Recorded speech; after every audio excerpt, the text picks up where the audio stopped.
Where do you come to get all your news? Washington Informer. Where do you come to get all your news? Washington Informer.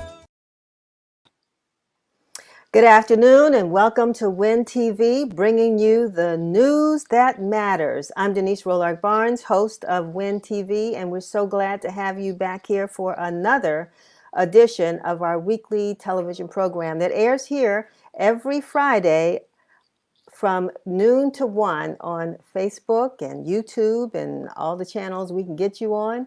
We're so glad that you're here with us. We're in the 6th month of a shutdown, and early state reopenings are happening not only in the District of Columbia, but other places. It appears as though things are getting better. And joining us today are folks who are going to share with us some upcoming events this weekend that are indication that life is opening up and we've got places to go, so long as we stay socially distant, we keep wearing our masks, and we learn to protect one another.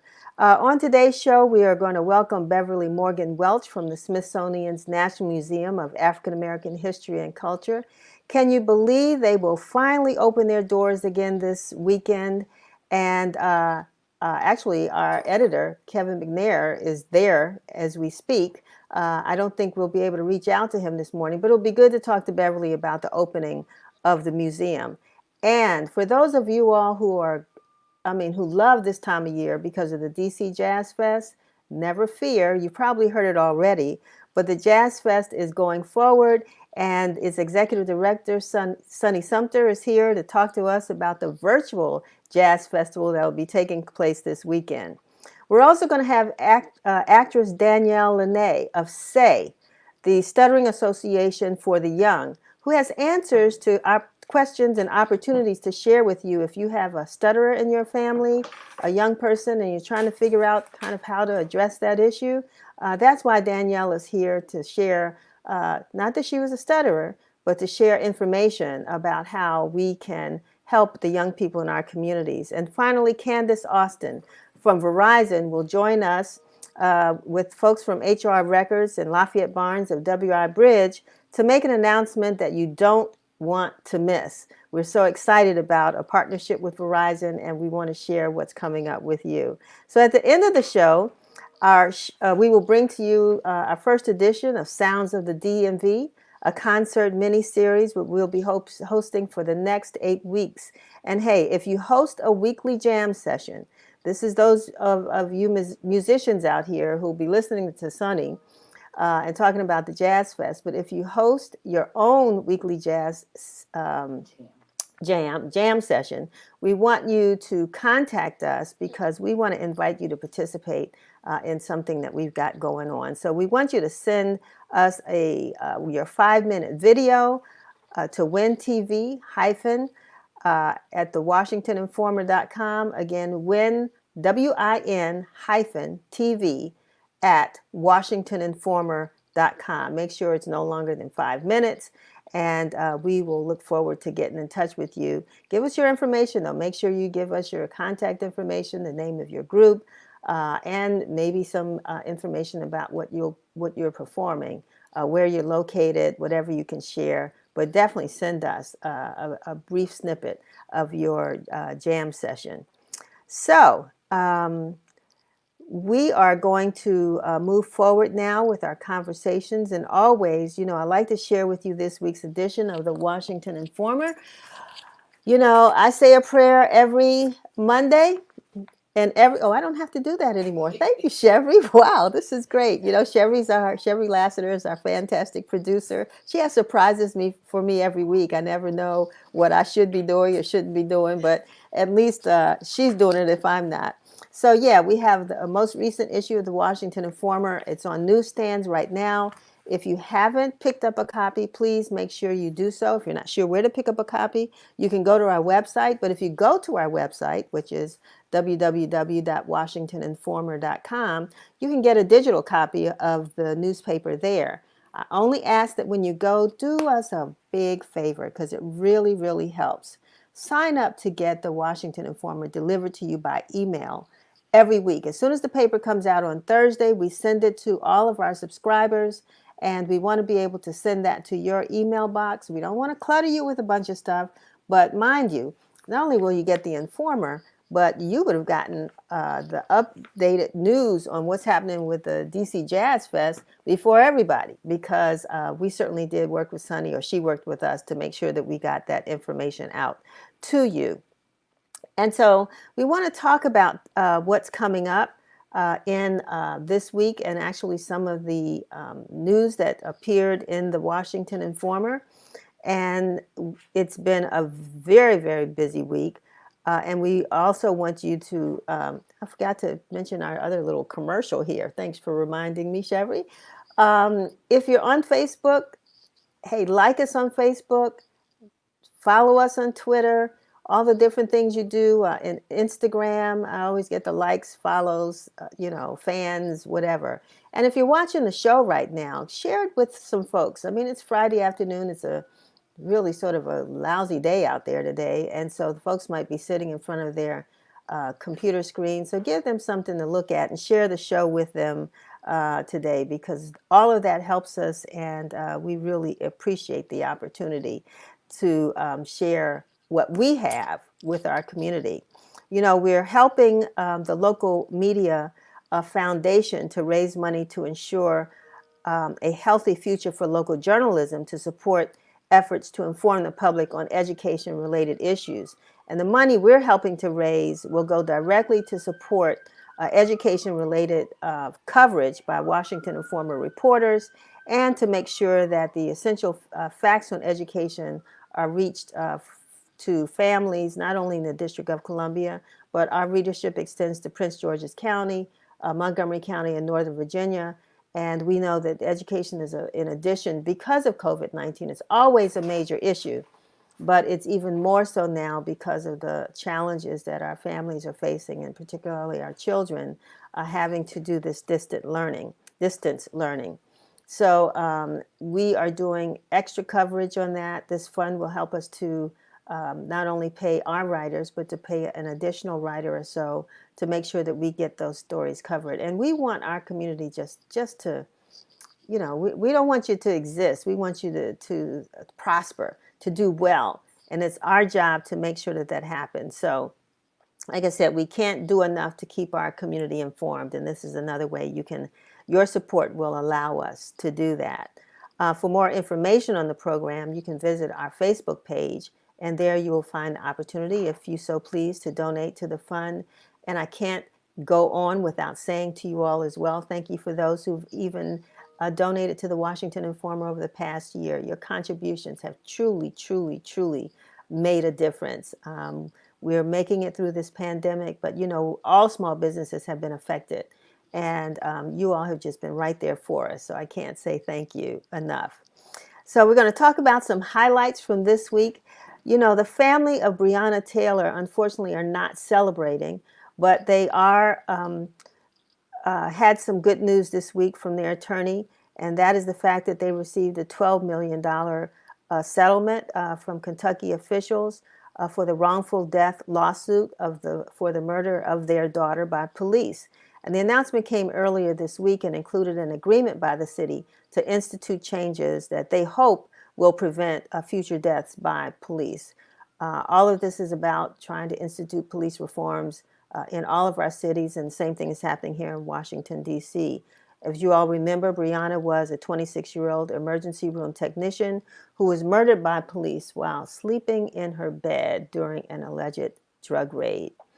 Locally, the D.C. City Council returned from recess this week and will hold its first legislative meeting on Tuesday, September 26.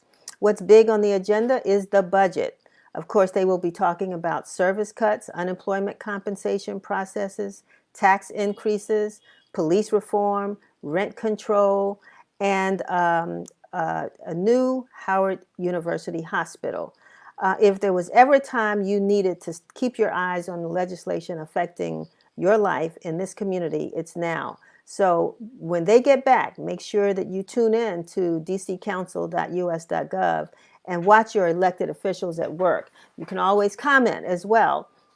Just like we are bringing lots of people to this show and all the other virtual shows, now we know how to keep an eye on our DC City Council. And the same for those you all that are living in Prince George's County and other parts of the city, the area. Your legislature's hearings are usually broadcast live online. So know what the schedule is and go ahead and watch. Can you believe it? Washington's football team won this week. They won against the Philadelphia Eagles. Now, I was at home watching, I was working, I kind of stopped watching. But, and I got a signal from my husband that the score at the time was 17-0. I said, oh, well, and I just kept going, went back to what I was doing. And the next thing I know, I heard the score was 17-17. I'm saying the Washington football team was about to win this game. I just predicted it. And I stood there actually and watched them score those extra points. Hey, does this mean they're on going to overcome that losing streak and, have the football god said, okay, now that you've done the right thing to change their name, will it make a difference with what we see on the field? Who knows? But we're going to keep watching. We support our local team. And for those of you all who did support the local team, we hope we haven't abandoned them. But we're going to keep watching because this was a good season opener. But if I'm not mistaken, they have opened well in the season before. And so time will only tell how they'll continue to go. And last but not least, folks, we are 46 days, just 46 days before the November 3rd election. We have taken upon ourselves here at the Washington Informer to make sure that we provide you with every bit of information you'll need to make sure that you know you can vote, how to vote, where to vote, and to trust that your vote will be counted. And so many of the ballots are going to be going out pretty soon in the District of Columbia. Every DC resident that's registered to vote will get a ballot. We want to make sure that you send that ballot in. Where do you send it? We're going to tell you. Can you use those ballot boxes that you're going to see on the street? Of course. And one of my biggest fears, and I keep talking about it, your ballot is not like regular mail, right? You get a ballot, you fill it out, and then you carry it around with you for a couple of days until you see this ballot box. If you're in the District of Columbia, you cannot drop that ballot in a ballot box on your way to the mall in Prince George's County. It's just not going to be counted. Make sure that the jurisdiction in which you vote is the place where you find a ballot box and you place your ballot in that box. There are other things that we want to share with you, and we will be along the way and having folks here to talk a little bit more about the election. We know that there are a lot of candidates on the local side, and you need to make sure that you know who they are and what the issues are. But most importantly, we got to work on that presidential campaign. On October 1st, we're going to produce a special election issue, and our election show will be held on October 2nd, Friday, October 2nd. So we want you to be here for that. And fortunately, we're going to be partnering with AARP on that show and going to talk about voting from cradle to grave. Everybody plays a role in this election, and a lot more is going to be asked from our millennial community. So we're going to talk about that as well. So after a brief break, when we talk about the census, we're going to come back with Danielle Leneé representing the Stuttering Association for the Young. So stay tuned. Complete the 2020 U.S. Census. It is safe and secure. It benefits your city, your community, and your family. Complete it online, over the phone, or once you receive it in the mail. You matter. Get counted. 2020 census.gov. And lastly, you can't forget to go ahead and get those census forms filled out. I wanted to remind you that the date was October 31st. They went back to September, I think 30th. I think now they've extended it back to October 31st, and members of Congress are now trying to get the date extended through December. But regardless, do it now. Do it now. And speaking of do it now, we have a great, great young lady with us, Danielle Leneé, who is going to give us some information about the Stuttering Association for Young, and it's for young people. And I know that this is really an essential time to talk about this, because one of the candidates running for the highest position in our country is a stutterer. He has a way of handling it, but he is a stutterer. And many of us know people in our families who have had that, who've been in that situation. Yeah. And Danielle, talk to us about SAY, and talk to us about why you're involved in this program. Yeah. Thank you so much for having me on this show. I'm hearing an echo. Do you hear that as well? I don't, but. Okay. Yeah. Yeah. So SAY is, like you said, the Stuttering Association for the Young. We are a 501c3 not-for-profit organization that focuses and is dedicated on building confidence in the lives of young people. I've been involved with this organization for over a decade now, and it's my heart's work.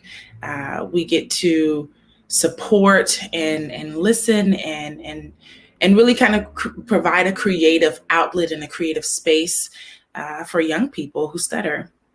And I do know that Joe Biden is also a person who stutters, and he speaks about it as well in his experience. And I think for our organization, we really focus on building acceptance and empowering youth to kind of embrace and fall in love with their own voice, and also be effective communicators and have a stutter. Oh, sorry, you're muted. You yourself were never a stutterer, is that correct? No, I'm not. I'm an ally. So right. But you're an actress, and so you've found a way to use your art to work with children who actually do stutter. How do you do that? So I'm a teaching artist, and as a teaching artist, we have the opportunity to work with the youth and help create a space where they can use their creative voices to write poetry, to write songs, or act in a little skit that they created. And our staff is filled with high talented award-winning artists. Our musical director is Everett Bradley, who toured with Bruce Springsteen, and he's been with this company since the beginning. The founder, actually, his roots was in theater, and so he started out with arts, and so that art community is something that's been pulsating through this organization since its beginning, and we find that that creative outlet has provided an opportunity for kids' voices to be heard. What is it about? Is there something? Now, I stutter now only because I can't always find the words, but I know that's not what stuttering is. And how would you define that? What is it? What is it that if you, and I know you're not a medical professional, but what have you learned about working with children who stutter that seems to exacerbate the problem?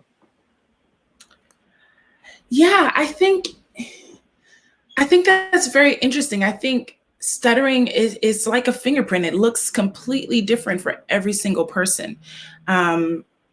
We do know that it is a neurological hereditary speech disorder.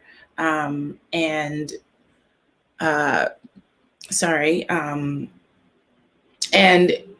we know that it's not brought on by anxiety or nerves. It's not someone not knowing what they want to say. most times they know exactly what they're trying to say. Sometimes there's just a block in that communication. And so I'm not a medical, I'm not skilled I'm not a speech language pathologist. So that's kind of what I do know. I know that it looks differently. Sometimes it can come with secondary tics or movements. Everyone stutters different, so there can be blocks, there can be repetitions. It just looks different. It's hard to pinpoint exactly this is what stuttering is. And so the program and coming in as an artist, what impact have you seen that your program has had on young stutterers? Yeah, wow. I mean, or young people that stutter. I'll put it that way. Yeah, I think this is why it's my heart's work, because when you get to meet a child who comes to you insecure, lack of confidence, doesn't really believe in their own voice, and they may come quiet, they may, be really skeptical of this space, this community that we've created, this family, to see them come into that space and find their voice, to fall in love with themselves and to feel accepted and to feel embraced and to believe in their authentic self. That transformation is something that I just can't describe it. It's just to see someone look at their fear of speaking, their fear of their stutter, and to turn that around and say, I can do this and be a person of stutter. I can dance and be a person of stutter. I can act and be a person who stutters. I can write poetry. I can speak. I can do all of these things and be a person who stutters, and that's enough. So what is it, you all are looking for young people to participate in your program, and so how can folks reach out to you? Yes. So the fortunate thing is in DC, we just started our DC chapter, Say DC. So you can go to that website that just popped up, say.org/DC, and you can find out about our programming. The beautiful part about it is that it's virtual. Our programming is free for kids from ages 5 to 18. And so any programming starts October 3rd, actually, and we'll be able to work with and open up our community to more people who stutter, and not just, kids who stutter. We also have a community that's supportive to parents and caregivers of kids who stutter. So go to that website, check it out. And there's going to be so much more to offer for you guys. I'm glad. I mean, we have a fan who watches our show regularly, Curtis Hardison, if I can give him a shout out. But he put in the comment section that as a child he was a severe stutterer, and that he was able to compensate for the condition and so slowly overcame it. And I can even say my dad, who was a prolific speaker, told me once that as a kid he used to stutter. So I'm just glad that you're here with us, that you shared this program with us. I hope people will reach out to you because I know it can have an emotional effect on young children if they don't sound like, look like, their peers. But it's good to have a place where they can learn to just be themselves. So, yeah. Danielle, thank you. Go ahead. Thank you. I was going to say, I think it's beautiful that folks are able to, overcome their stutter. I do think it's also worth mentioning that sometimes that doesn't happen. And I think that that's also really beautiful. And I think our organization really focuses on eliminating the fear of that and still being effective in your communication. Wonderful. Glad to have you on the show. Thank you. Keep up the great work. And, wish you all much success. And hopefully folks will pick up the phone or either go to that website, get some more information, and your population of young children or artists will grow. So looking Yes. forward to hearing more about it. All right. Thanks so much. Thank you so much. Take All care. right. You too. Yeah, some of us are really fortunate that we didn't have to go through that process. We didn't have to, we didn't stutter, but we've all had our conditions, and I'm so glad that Say is available, and that there are young artists who can transition to maybe becoming a part of what we're getting ready to talk about now is the DC JazzFest with Sonny Sumter. I mean, we don't know what folks sound like when they talk, but we certainly do know how they please us with their voices and their music. And this is the time of year when we would be anticipating music for some of the very, very best jazz artists in the area. And so it looks like we won't miss out because of the 16th Annual Jazz Fest will be taking place September the 24th through the 28th. So we're going to bring on Sonny Sumter, Executive Director of the DC Jazz Fest, and we can look forward and see what's going to happen. We're going to take a look at a quick video, and we'll be back with Sonny Sumter in just a minute.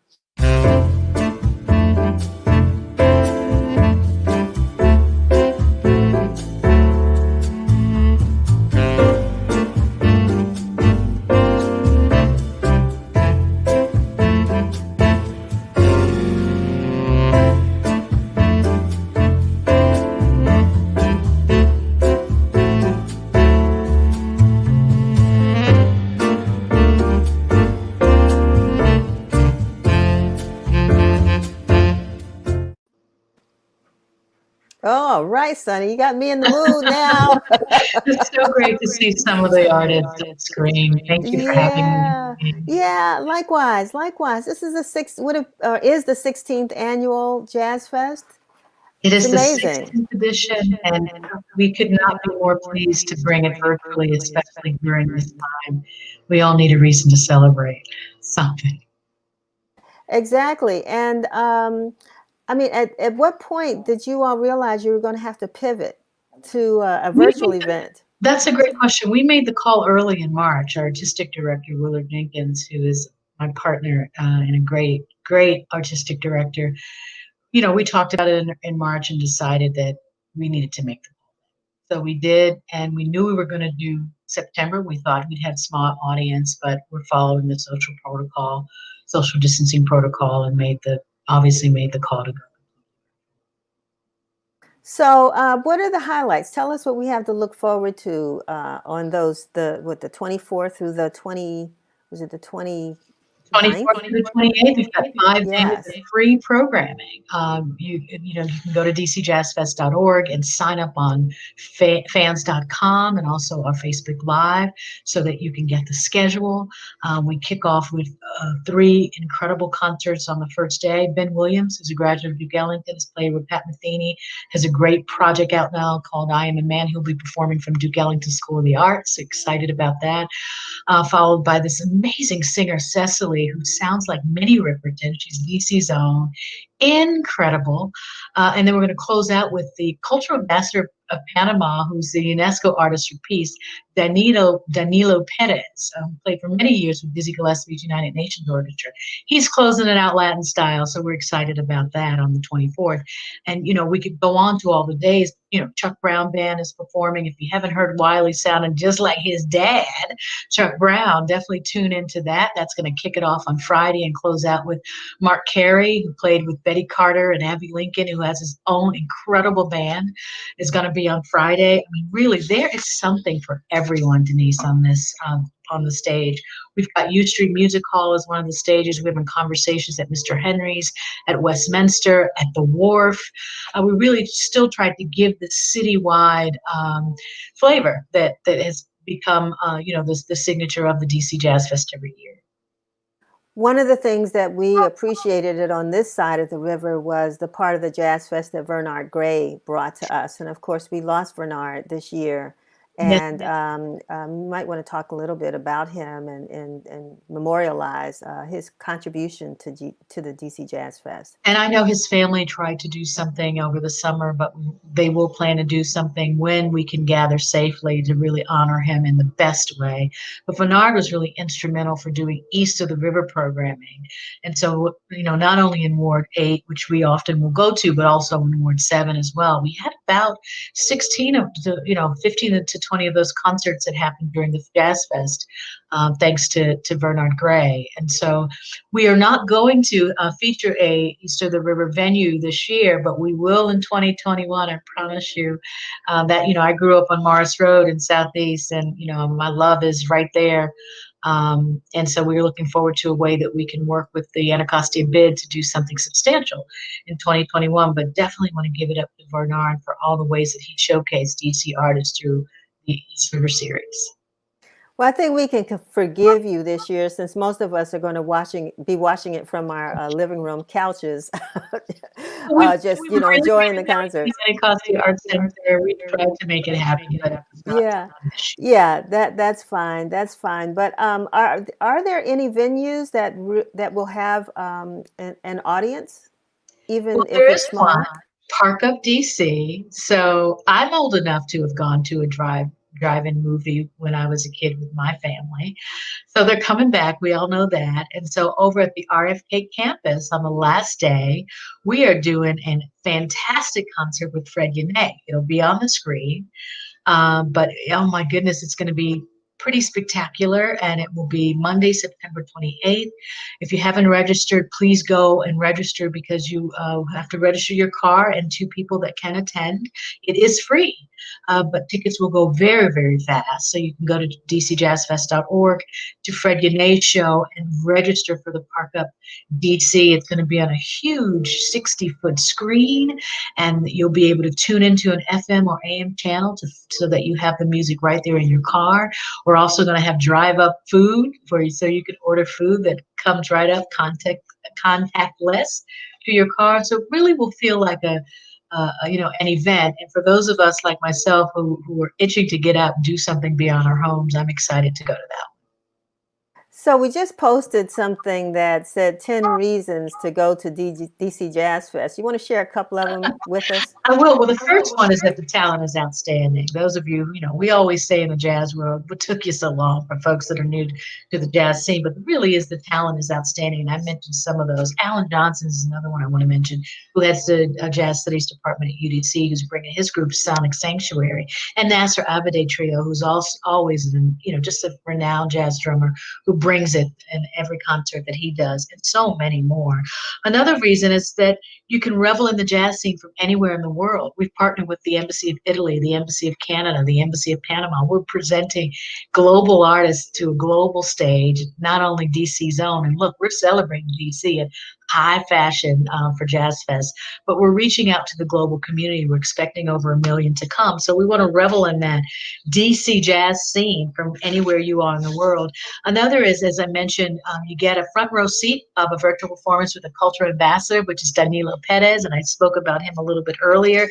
If you haven't seen him, please check him out. He's amazing.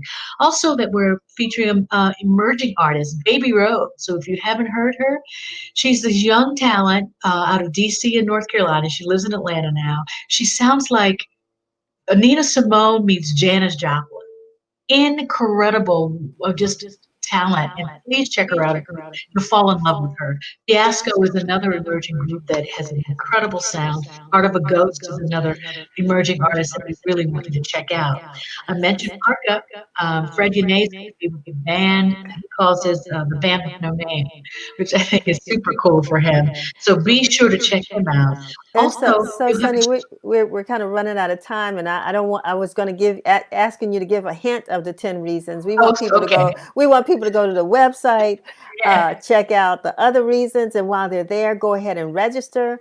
Enjoy this fantastic entertainment that the world will have an opportunity to see beginning on September 24th through the 28th.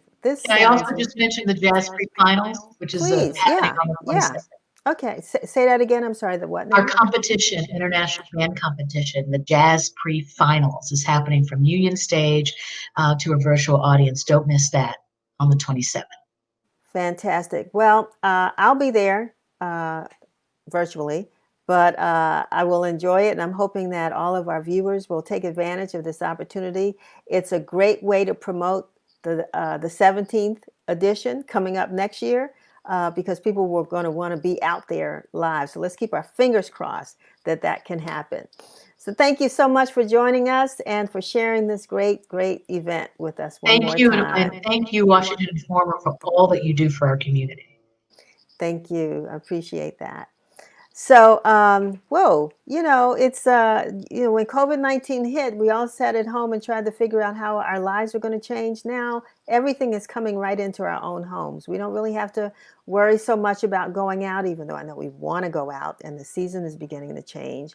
But so much is being brought right into our own homes. And so we want to thank Sunny for sharing that information with us.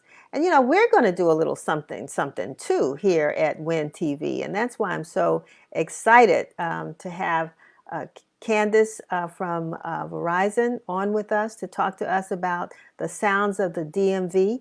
And she is going to tell us a little bit more. Candice Austin is the Director of State and Government Affairs for Verizon.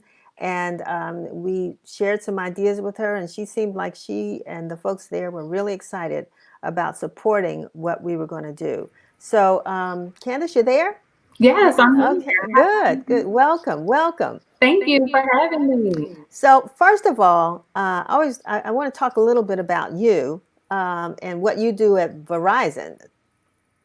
Sure. So I'm the Director of State Government and Community Affairs at Verizon. And so my job is to get out in the community and hear the voices of the people, as well as talk to elected officials, as well as government agencies, and just have a partnership, a cohesive partnership as we do a lot of different things throughout the nation and throughout, the world globally. So again, just making sure that we have that personal connection is something that I do for Verizon. So we're going to have you back on to talk about all of the initiatives that Verizon has. And I know that you all are right in the middle of what's happening, even with regards to this distance learning that a lot of our young people are involved in, because we're dependent. For those who are, in full disclosure, I am a customer as well, who are dependent upon Verizon for our internet connections, our phone connections, and all of that. So we will want to get you back on to talk more about that in the near future. Definitely.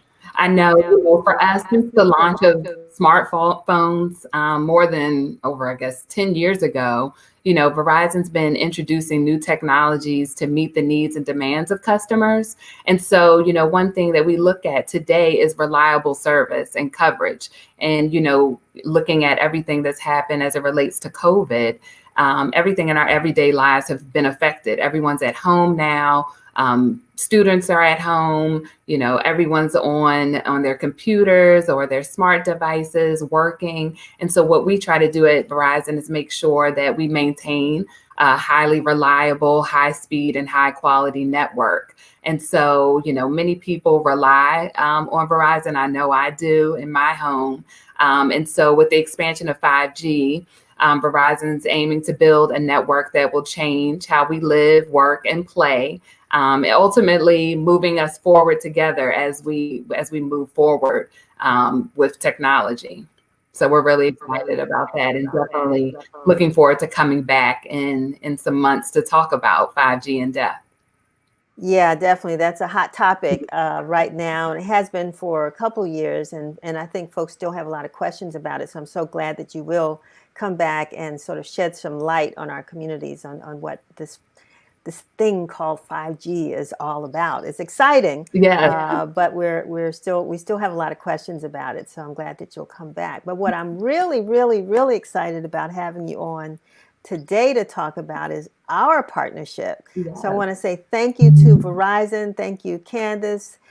Thank you, Mario Acosta Vasquez at Verizon for partnering with us for something that we're going to launch beginning next week, which is called the Sounds of DC. We can't really compete with the DC JazzFest, but we're going to do our little taste of it. And we're going to talk more deeply about it in the next segment of with WI Bridge.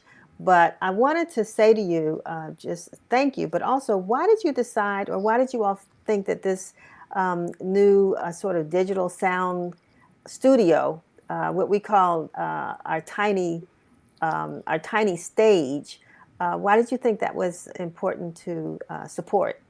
Well, yeah, we definitely are excited to partner with the Washington Informer and HR Records on the sounds of the DMV.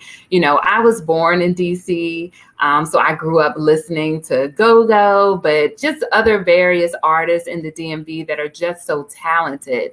And so we're looking forward to seeing all these emerging music artists, especially from like your own hometown. So it means something, and you feel something when you hear from those that are sharing their gifts with you. And so at Verizon, we continue to invest in our communities. You know, we serve a lot of communities. And so in an effort to increase like our digital inclusion, we're committed to partnering and promoting outreach, you know, in the communities we serve. So everything from our volunteer efforts in the community, and such of addressing issues like digital divide, which we talked about earlier, as well as like social and racial justice and criminal justice reform. We're striving to be corporate citizens who basically share in the success of the community, because there's so many great things happening and we want to be a part of that.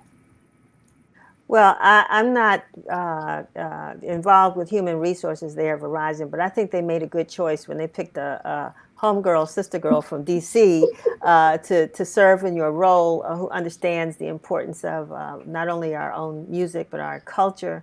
And so, Candice, I want to thank you. We're going to talk, folks from HR Records will be on with the bridge in the next segment. We're looking forward to doing this nightly tiny stage. And folks, when you see it, you know it was brought to you by Verizon. Thank you so much, Candice. Thank you. Thank you for having me. All right. We'll talk soon. Thank you. Yeah. So we're just throwing this on you, but it's going to happen. This is how WIN TV will expand and do some other things in the community. We talked to Verizon. We thought, what could we do in partnership? And people are home, and we know that a lot of folks have really enjoyed these music events online. And so we thought we would continue to do that ourselves with what we're calling the Tiny Stage program, which will air every Friday, and the event will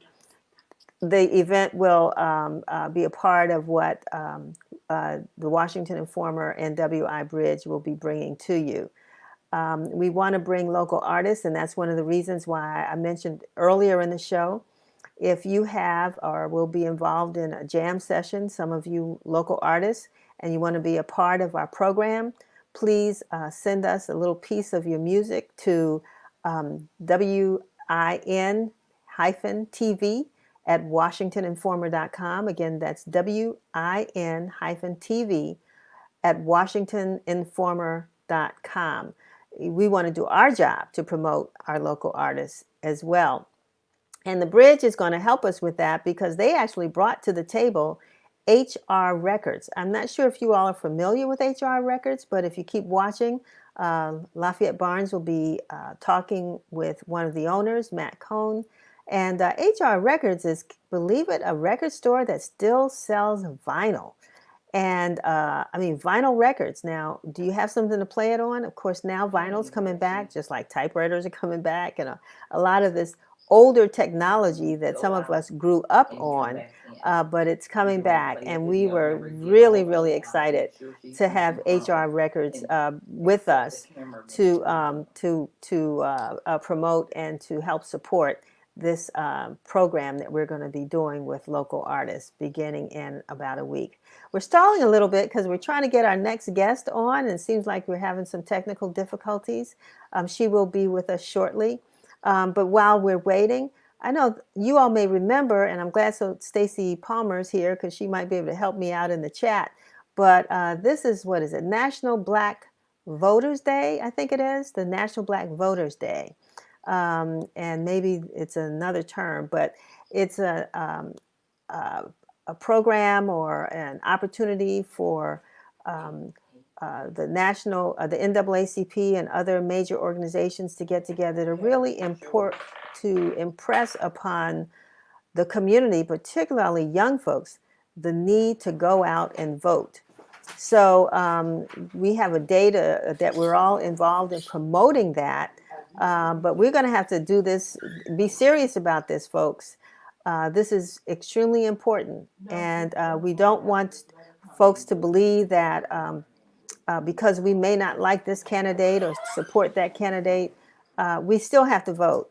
And we can vote up or down the list. Stacy, thank you so much. Yes, BET and the National Urban League on Friday. Yes, this is a National Black Voter Day. So I don't know what I'd do without you, girlfriend, but thank you. So our guest is here, so I can move on. I think I've stressed that enough, and we'll talk about this a little bit more. I wanted to mention BET, thank you, Stacy, was involved with this as well. I think this was their initiative also. So, what did I tell you earlier? There's a lot to do this weekend, and we can all celebrate because our home museum, the National Museum of African American History and Culture, is opening up their doors. And I'm so excited, so excited to hear from our guest, Beverly from the National Museum, who is going to talk to us about all come, but not like we used to, but our doors will be open. And I think our publisher is there. Is she coming on, Chevy?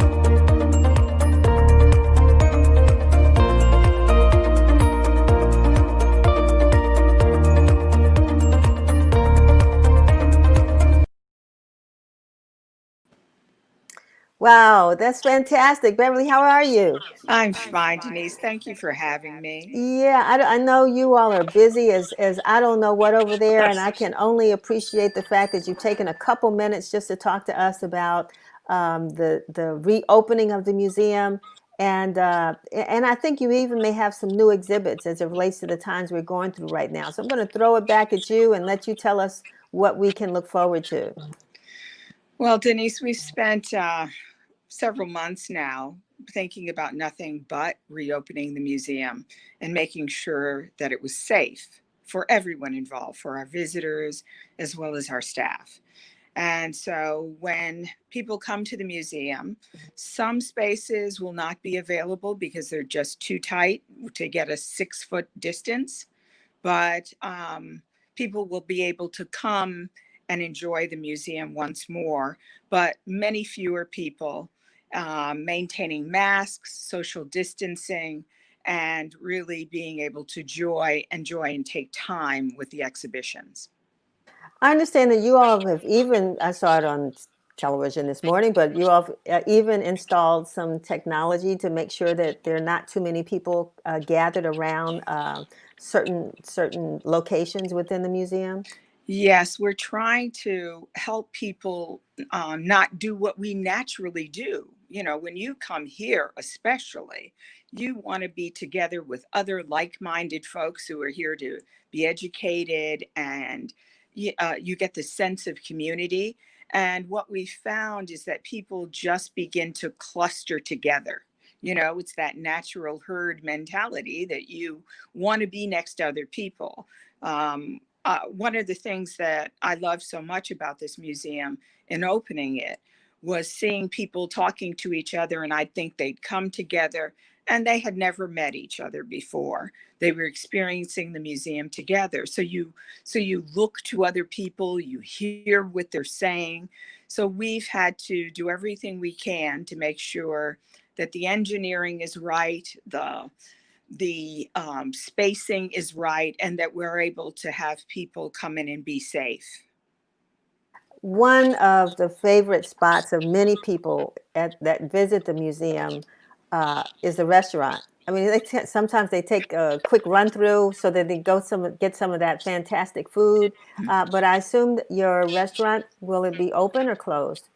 At this point in time, the cafe is closed. Oh, I know. I'm here right now and thinking I haven't had lunch and it's not downstairs. But we're making certain, we're piloting this. We want to make sure we can get people into the museum. And when we ramp up to basically 1,100 people a day, the cafe will have service again.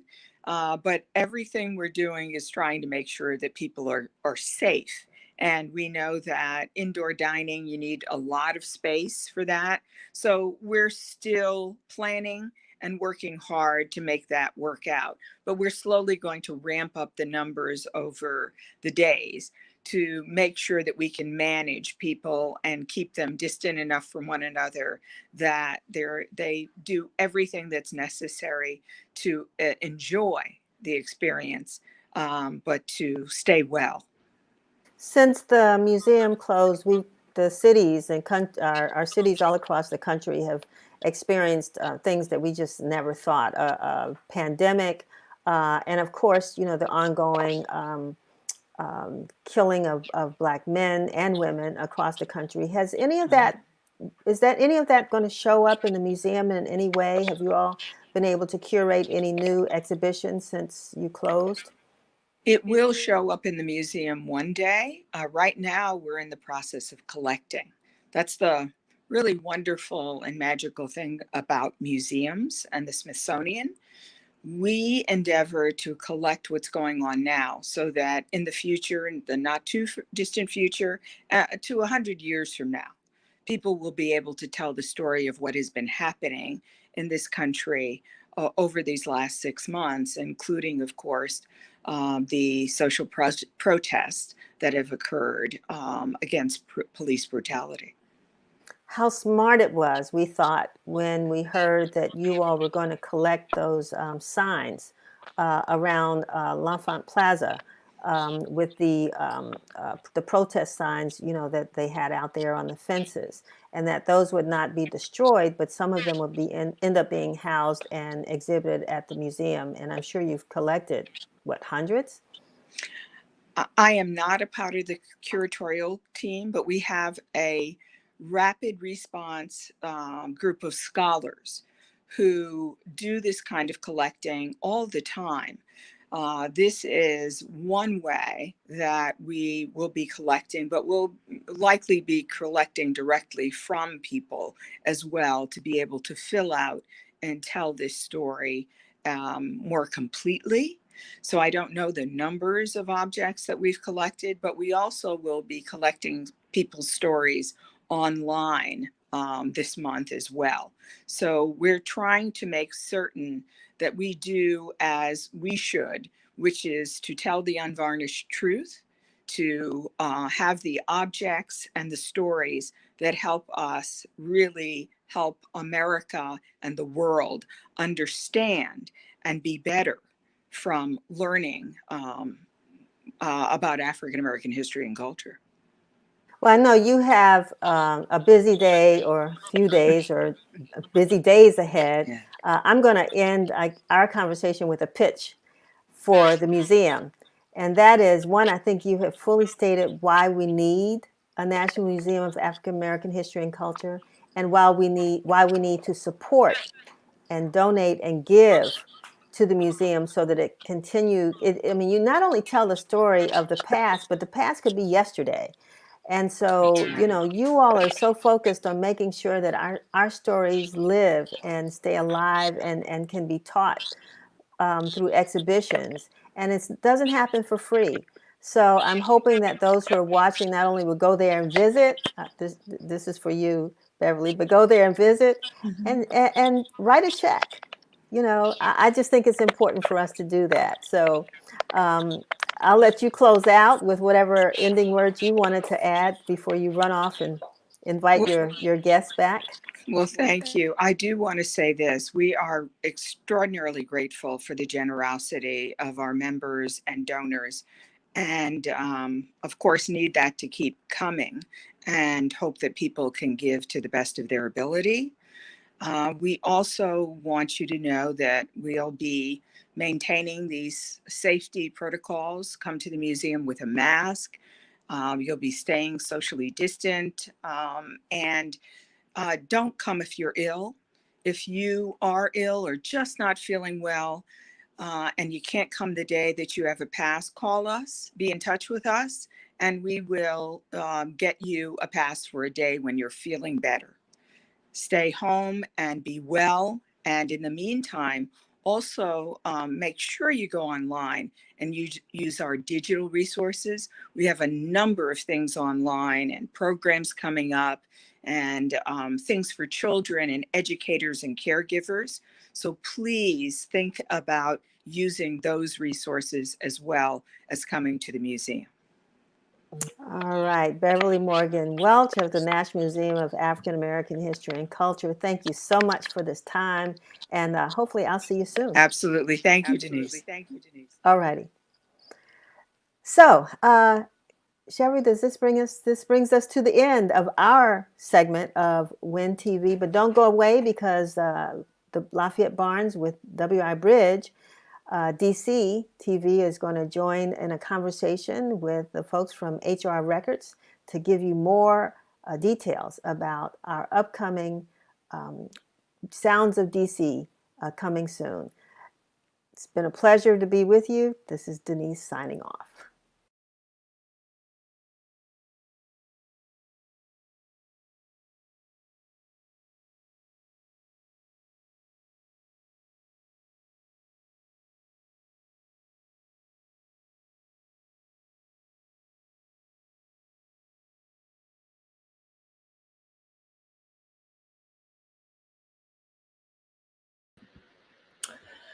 Good afternoon, everyone. I'm Claudia M. Watts, Managing Editor of The Bridge. No, you will not be joined by Lafayette today. Unfortunately, you're stuck with me.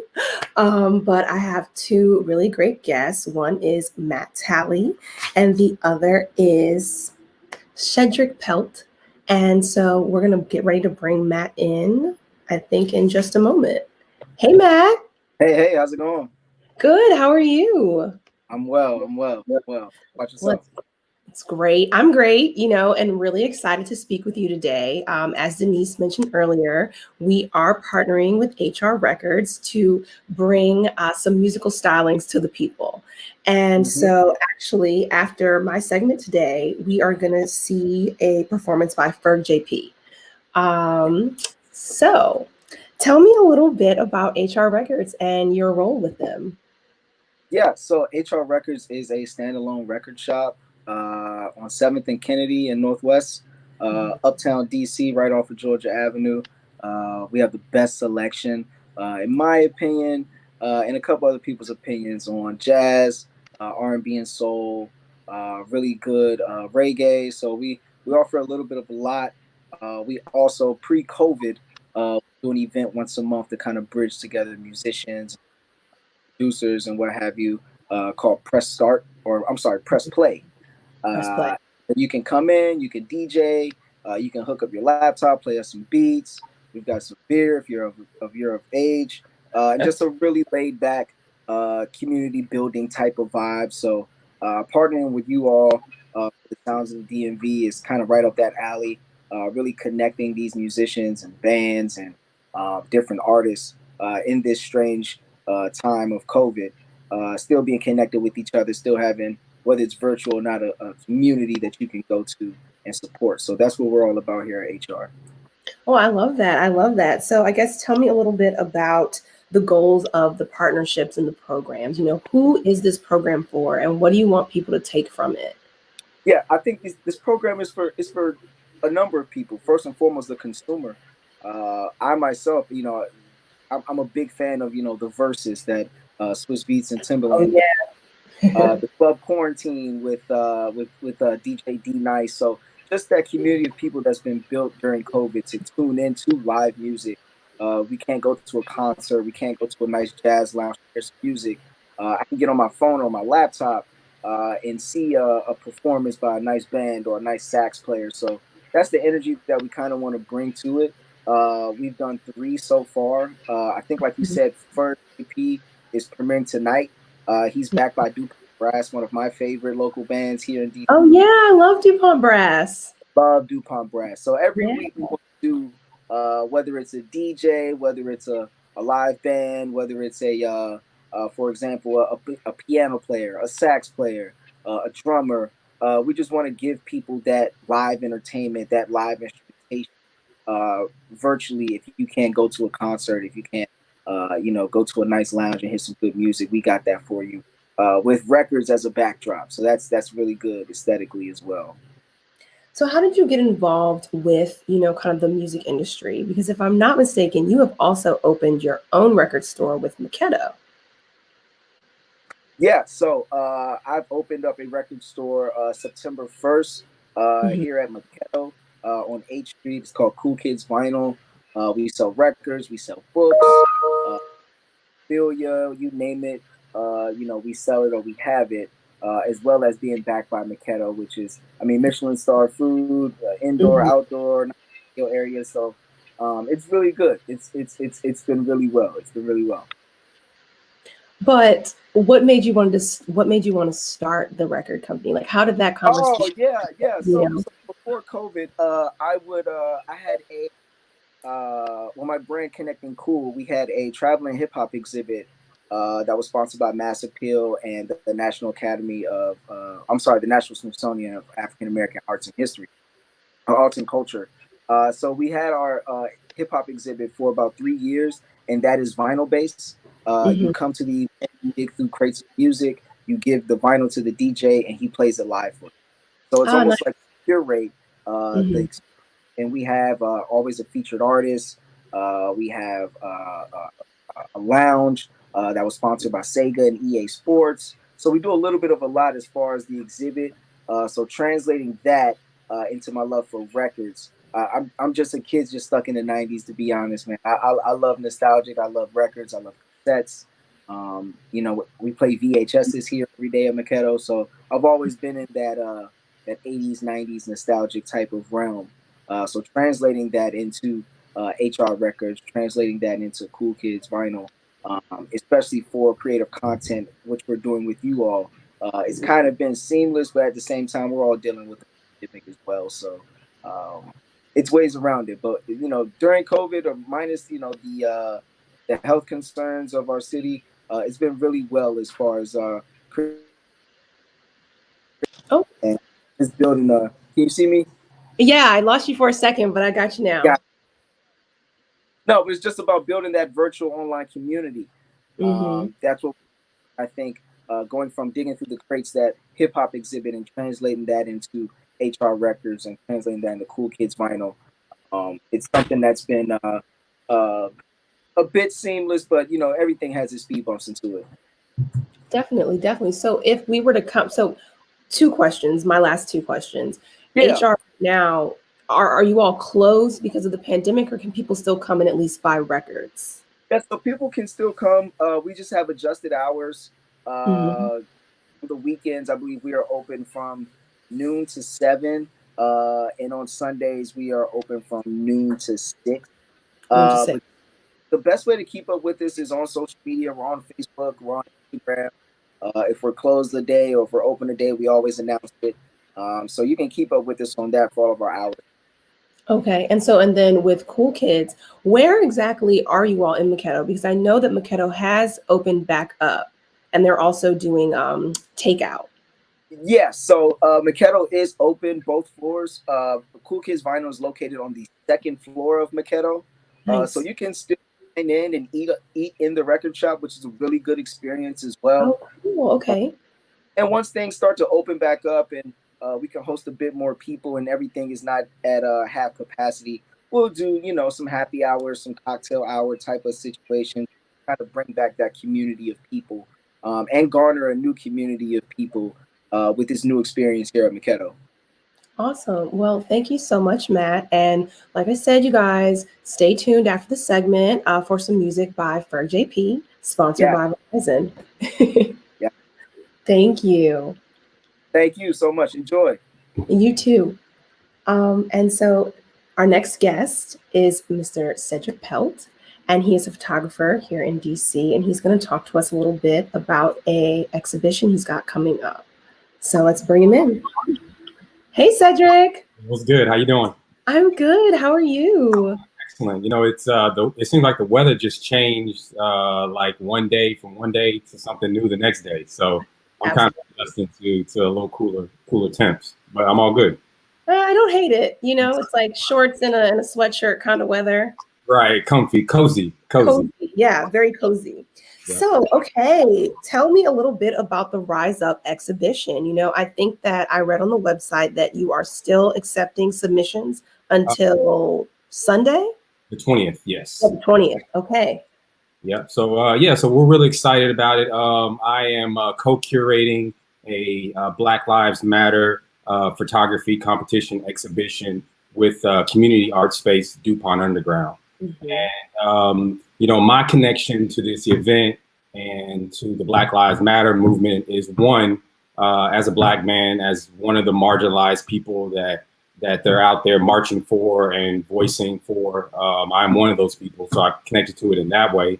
And also as a photojournalist, you know, I'm really proud of my brethren that are out there. They're alongside the organizers and the activists and the protesters, documenting this very special moment in American history. You know, some people are connecting this as a second coming of the civil rights movement, and whether that's overstated or not, this is a very powerful moment. And absolutely. You know. And so, what type of photographers are you looking for, you know, for this contest? And are you accepting submissions from uprisings that have happened across the country, or are you only focused on DC? So one thing that was my mission when creating this was I wanted this to be accessible. You know, I wanted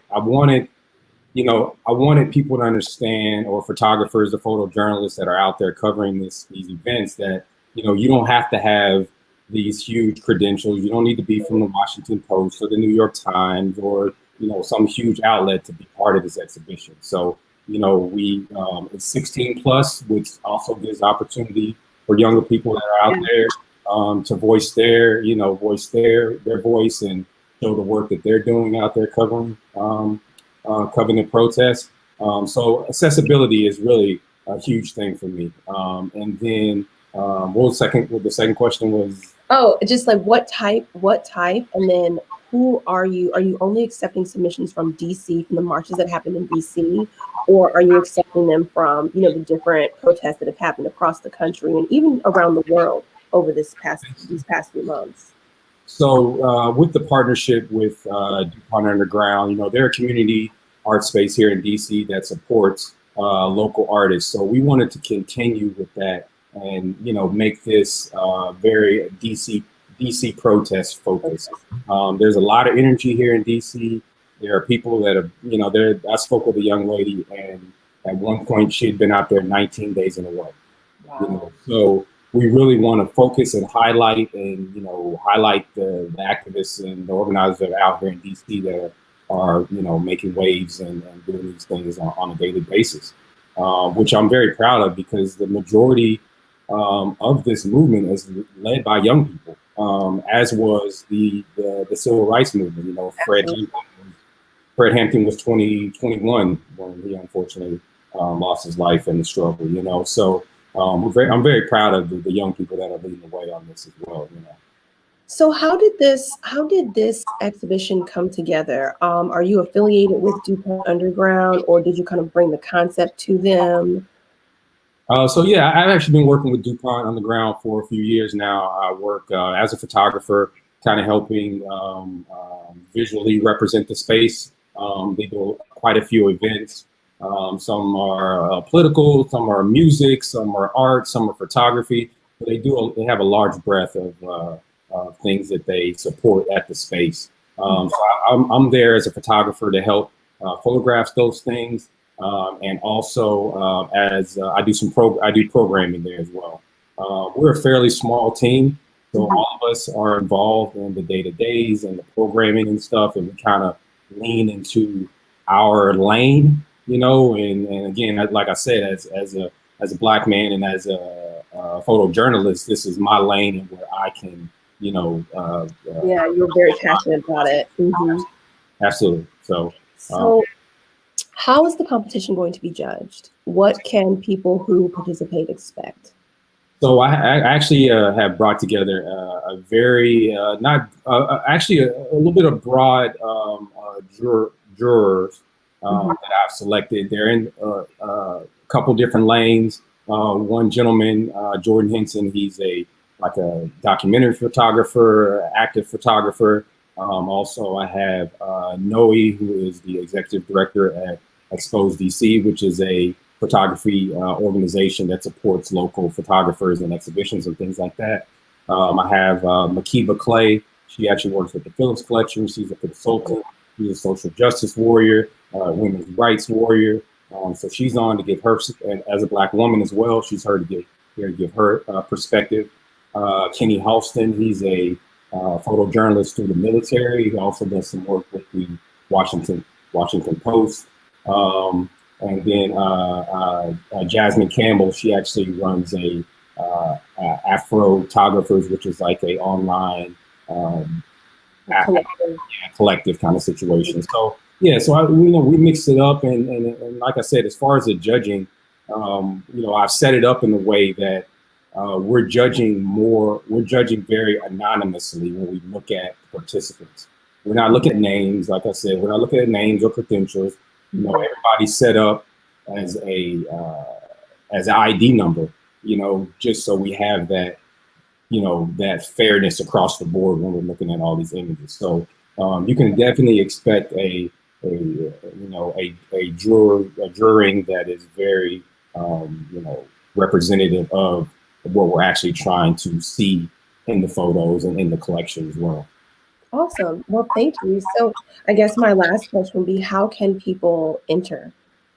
How can they submit? Okay, you can actually check out our website at DuPontUnderground.org, rise-up-exhibition.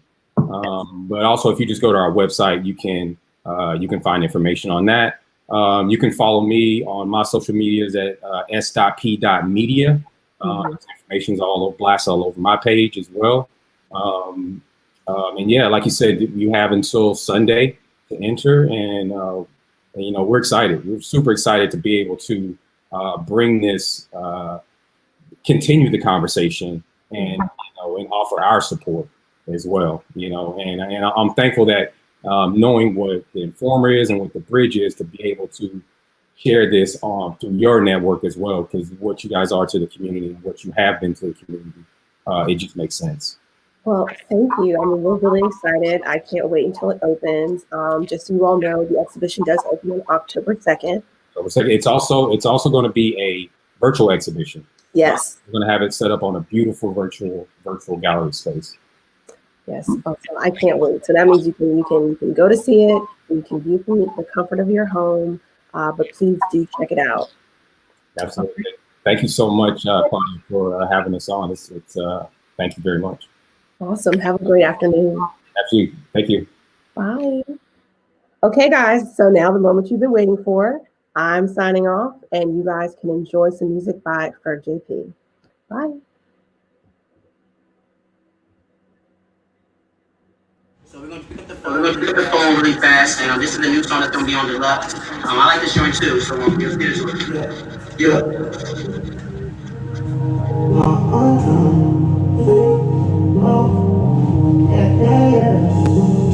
Just like the phone you already know. know, is this really love or is this a show? Pick up and tell me, baby. Pick up and tell me, girl. Pick up the phone, you already know. Is this really love or is this a show? Pick up and tell me, baby. Pick up and tell me, girl. Pick up the phone, you already know. Is this really love or is this a show? Pick up and tell me, baby.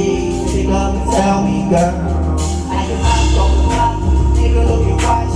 Yeah, I'm crisscross. I ain't looking cops. Diamonds in the sky, laying over the side. Living at the top, speak jewels when I talk. Drop top on the man road. You looking like a little ride, let the man go smooth. Baby girl, know how I rock the so smooth. And the nigga with the damn go smooth. 55 too. I enjoy trying to tell me what the mind do. I just wanna feel the groove like a mind do. Getting shorty, baby, let me see behind you. Cause I like you. Hey, cause I like you. Say shorty, pick up the phone. Pick up the phone, you already know. Is this really love or is this a show? Tell me, baby. Pick up and tell me, girl. Pick up the phone, you already know. Is this really love or is this a show? Pick up and tell me, baby. Pick up and tell me, girl. Yeah, I'm back on the block. Hey, baby, look me in my eyes. Let me make sure that you smiling. Show me that you wanna be the star, yeah. Running for the #1 spot, yeah. Shorty never faking, oh no. I'm the first of the money, it's so close. Play in my heart, let it burn slow. We can make it soon, tell me when we get home. Which spot, yeah. 75, yeah. That's the main, don't gotta call, yeah. Big talk, nigga talk, yeah. Big talk, nigga talk, yeah. 92 bricks inside the ocean. Gucci dragon sneak, yeah, I'm floating. Bad little thing, this is a whole thing. Bad little thing, bad little thing, bad little thing. A bad little thing, bad little thing. No take of my no take words.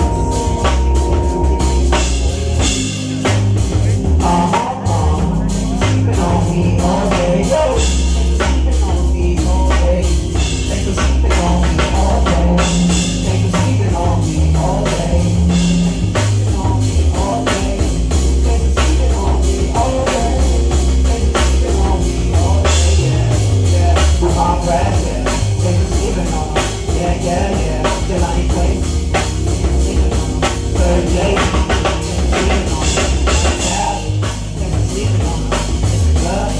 They been sleeping on me. That's good, yeah. They been sleeping on me. All my niggas, yeah. They been sleeping on me. Yeah. Hey, they been sleeping on me.